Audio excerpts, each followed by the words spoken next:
আমার নাম রামকৃষ্ণ, আমি ফিজিওথেরাপি ছাত্র। আমার প্রশ্ন হলো, আল্লাহর আদম হাওয়াকে সৃষ্টি করার কি প্রয়োজন ছিল, অথবা এই বিশ্ব জগৎ এগুলো সৃষ্টি করে কি উপকার পাবেন? আমার দ্বিতীয় প্রশ্ন হলো, সবকিছুই কেউ সৃষ্টি করেছে, তাহলে ঈশ্বর তাকেও অবশ্যই কেউ সৃষ্টি করেছে।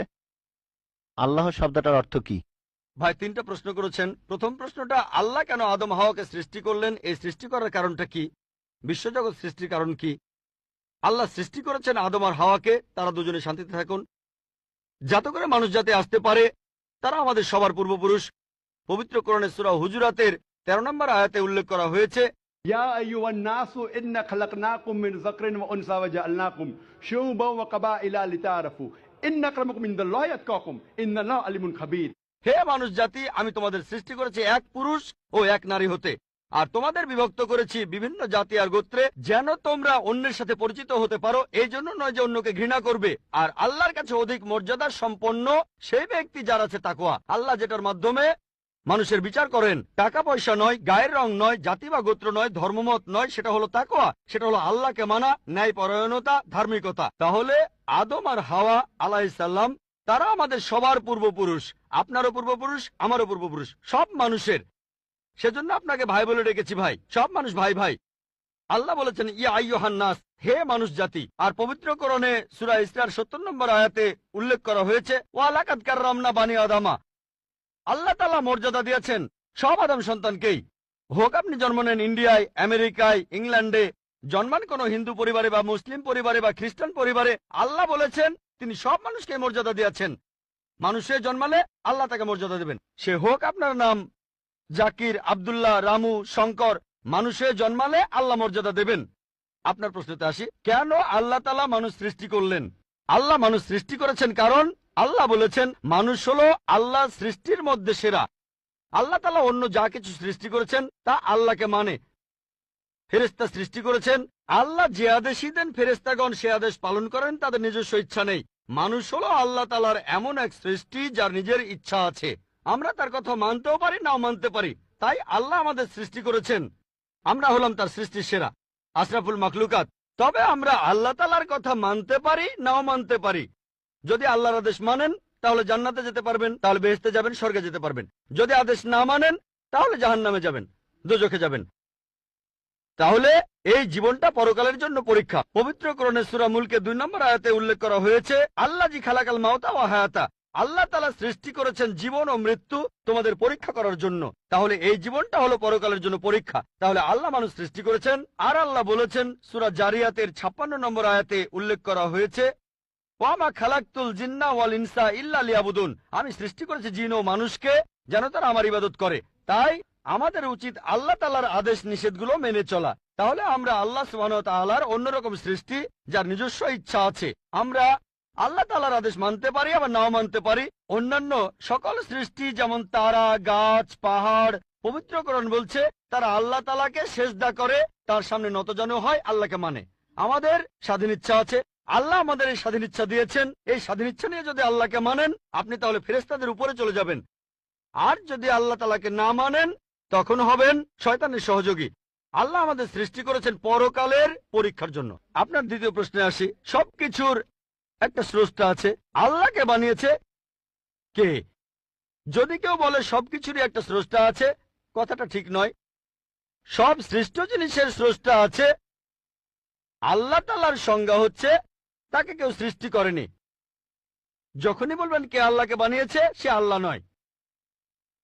আল্লাহ তাআলার সংজ্ঞা হচ্ছে তিনি সৃষ্টি হননি।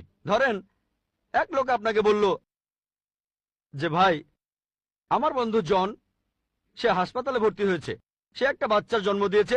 বলতে পারবেন এই বাচ্চাটা ছেলে না মেয়ে? বলতে পারবেন? চেষ্টা করেন, দেখেন। পারবেন না কেন? ছেলে না মেয়ে? হ্যাঁ না। ধরেন ভাই জন, সে হাসপাতালে ভর্তি হয়েছে, সে একটা বাচ্চার জন্ম দিল। এই বাচ্চাটা ছেলে না মেয়ে? আপনি বলতে পারবেন? না। না। 50% চান্স ছেলে না মেয়ে। লোকজন সবাই হাসছে কেন? বলতে পারবেন? পারবেন না কেন? যে উত্তরই বলেন সেটা কি ঠিক হবে? চেষ্টা করে দেখেন, যে বাচ্চাটা জন্মালো সে কি ছেলে না মেয়ে? চেষ্টা করেন। মেয়ে। মেয়ে।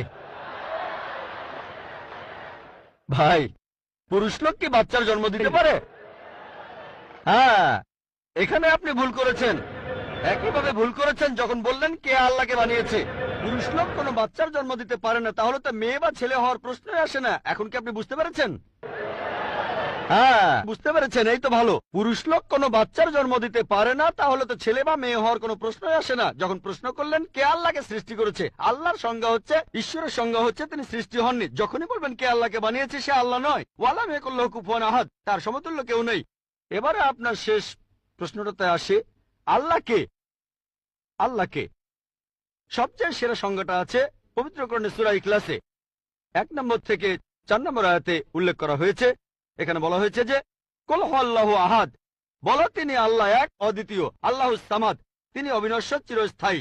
লাম ইয়ালিদ ওয়া লাম ইউলাদ, তিনি জন্ম নেননি, কাউকে জন্ম দেননি। ওয়া লাম ইয়াকুল্লাহু কুফুয়ান আহাদ, তার সমতুল্য কেউ নেই। এই হলো 4 লাইনের সংজ্ঞা আল্লাহ সুবহানাহু ওয়া তাআলার।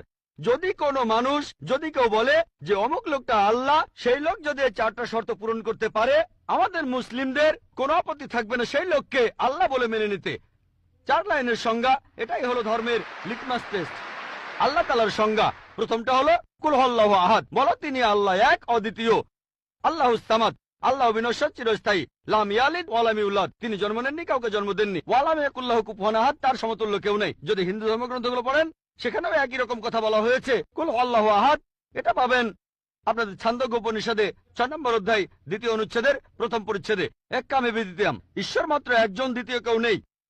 দ্বিতীয় টেস্ট আল্লাহুস সামাদ, আল্লাহ বিনশ্বর, চিরস্থায়ী। ভগবত গীতা 10 অধ্যায়ে 3 অনুচ্ছেদ বলছে, আমাকে বলা হয় এই বিশ্ব জগতের প্রভু, আমি জন্ম নেইনি, কোনো শুরু নেই। তৃতীয় টেস্ট লাম ইয়ালিদ ওয়া লাম ইউলাদ, তিনি জন্ম নেননি, কাউকে জন্ম দেননি।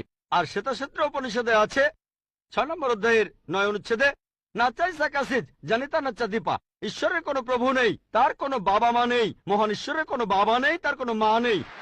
তারপর ওয়ালাম ইয়াকুল্লাহু কুফুয়ান আহাদ, তার সমতুল্য কেউ নেই। আর শ্বেতাক্ষেত্র উপনিষদে বলা হয়েছে 4 নম্বর অধ্যায়ের 19 অনুচ্ছেদে আছে। এছাড়াও যজুর্বেদ 32 অধ্যায়ের 3 অনুচ্ছেদে বলা হয়েছে, নাতাস্তি প্রতিমা আস্তি, মহান ঈশ্বরের কোনো প্রতিমা নেই, কোনো মূর্তি নেই, কোনো ছবি নেই, কোনো ফটোগ্রাফ নেই, কোনো ভাস্কর্য নেই। এটা কে বলেছে? যজুর্বেদ 32 অধ্যায় 3য় অনুচ্ছেদ বলেছে একই কথা, ওয়ালাম ইয়াকুল্লাহু কুফুয়ান আহাদ। যদি কেউ বলে যে অমুক লোকটা হচ্ছে আল্লাহ, যদি সেই লোকে 4টা শর্ত পূরণ করে, আমরা মুসলিমরা কোন রকম আপত্তি ছাড়াই সেই লোককে আল্লাহ বলে মেনে নেব। যেমন ধরেন, কিছু লোক বলে ভগবান রজনীশ হলেন মহান ঈশ্বর। একবার প্রশ্নোত্তর পর্বে এক হিন্দু আমাকে বলেছিলেন, আমরা ভগবান রজনীশকে ঈশ্বর বলে মানি না। আমি কখনোই বলিনি হিন্দুরা ভগবান রজনীশকে ঈশ্বর বলে মানে। আমি বলেছি কিছু লোক তাকে ঈশ্বর বলে মানে। আসুন দেখি রজনীশকে আমরা টেস্ট করি। প্রথম টেস্ট হলো কুল হুয়াল্লাহু আহাদ, বলো তিনি আল্লাহ এক, অদ্বিতীয়। রজনীশ কি এক, অদ্বিতীয়? সেই কি একমাত্র লোক যে নিজেকে ঈশ্বর দাবি করেছে? এরকম অনেক মানুষই ছিল, আর এই দেশে হাজার হাজার লোক নিজেকে ঈশ্বর দাবি করেছে। রজনীশ একমাত্র নয়। তবে রজনীশ ভক্তরা বলে না না, উনি একটু আলাদা। এবারে পরের টেস্টে দেখি। আল্লাহুস সামাদ, আল্লাহ অবিনশ্বর, চিরস্থায়ী। রজনীশ কি অবিনশ্বর, চিরস্থায়ী? আমরা তার জীবনী থেকে জানি, তার আত্মজীবনী থেকে। রজনীশ ভুগছিলেন অ্যাজমা, ডায়াবেটিস আর পিঠের ব্যথায়। চিন্তা করেন, মহান ঈশ্বরের হয়েছে অ্যাজমা, ডায়াবেটিস, পিঠের ব্যথা। তৃতীয় টেস্ট লাম ইয়ালিদ ওয়া লাম ইউলাদ, তিনি জন্ম নেননি, কাউকে জন্ম দেননি। ভগবান রজনীশ জন্মেছিলেন মধ্যপ্রদেশে, তার বাবা মাও ছিলেন। 1981 সালে তিনি আমেরিকায় গেলেন, ইউএসএ। তখন হাজারো আমেরিকান তার ভক্ত হয়ে গেল। তারপর আমেরিকার অরিগন প্রদেশে তিনি বানালেন একটা সেন্টার, আর তার নাম দিলেন রজনীশপুরম, তার গ্রাম। পরবর্তীতে আমেরিকান সরকার তাকে অ্যারেস্ট করে কারাবন্দী করে রাখলো। রজনীশ বলতো যে আমেরিকান সরকার তাকে স্লো পয়জনিং করেছে। চিন্তা করেন, মহান ঈশ্বরকে স্লো পয়জনিং করা হয়েছে। 1985 সালে আমেরিকান সরকার তাকে বের করে দিলে সে ইন্ডিয়ায় চলে আসে। তারপর এখানে পুনায় সে আরেকটা সেন্টার খুললো, আর তার নাম দেওয়া হলো ওশো কমিউন। যদি রজনীশের সমাধির কাছে কখনো যান, তার সমাধির উপরে লেখা আছে ভগবান রজনীশ ওশো। কখনো জন্মাননি, কখনো মরেননি, তবে পৃথিবীতে ভ্রমণ করেছেন 1931 সালের 11 ডিসেম্বর থেকে 1990 সালের 31শে জানুয়ারি পর্যন্ত। কখনো জন্মাননি, কখনো মরেননি, তবে পৃথিবীতে ভ্রমণ করেছেন 1931 সালের 11 ডিসেম্বর থেকে 1990 সালের 31শে জানুয়ারি পর্যন্ত। তার সমাধিতে এটা লিখতে ভুলে গেছে যে পৃথিবীর 21টা দেশ তাকে ভিসা দেয়নি। মহান ঈশ্বর আসলেন এই পৃথিবী ঘোরার জন্য, বিভিন্ন দেশে যাওয়ার জন্য তার নাকি ভিসাও লাগে। তখন গ্রিসের আর্কবিশপ বলেছিলেন, যদি রজনীশকে এই দেশ থেকে তাড়িয়ে না দেওয়া হয়, আগে তার ঘর পোড়াবো, তারপর ভক্তদের ঘর পোড়াবো। শেষ টেস্ট ওয়ালাম ইয়াকুল্লাহু কুফুয়ান আহাদ। পরীক্ষাটা এতই কঠিন যে একমাত্র আল্লাহ ছাড়া কেউই পাশ করবে না। যখনই আল্লাহর সাথে কারো তুলনা করবেন, সে আল্লাহ নয়। ওয়ালাম ইয়াকুল্লাহু কুফুয়ান আহাদ। এখন ভগবান রজনীশ অন্য অনেক মানুষের মতো মুখে দাড়ি ছিল, একটা নাক, দুটো চোখ, দুটো কান, দুটো হাত। যখন আল্লাহর সাথে পৃথিবীর কোনো কিছুর তুলনা করবেন, সে আল্লাহ নয়। ওয়ালাম ইয়াকুল্লাহু কুফুয়ান আহাদ। যদি কেউ বলে যে আল্লাহ তাআলা 1000 গুণ বেশি শক্তিশালী, আপনারা কি শোয়ার্জনেগারের নাম শুনেছেন? এই লোকের নাম কখনো শুনেছেন? কখনো শুনেছেন তার নাম?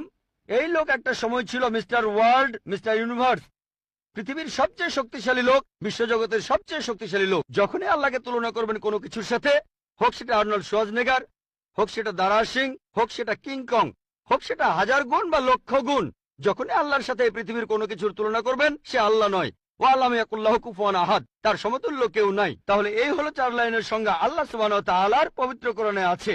আপনি যে ঈশ্বরের পূজা করছেন, ভাই, সেই ঈশ্বরকে সূরা ইখলাস দিয়ে টেস্ট করুন। যদি তিনি পাশ করেন, তাহলে সত্যিকারের ঈশ্বর, তা না হলে নকল ঈশ্বর।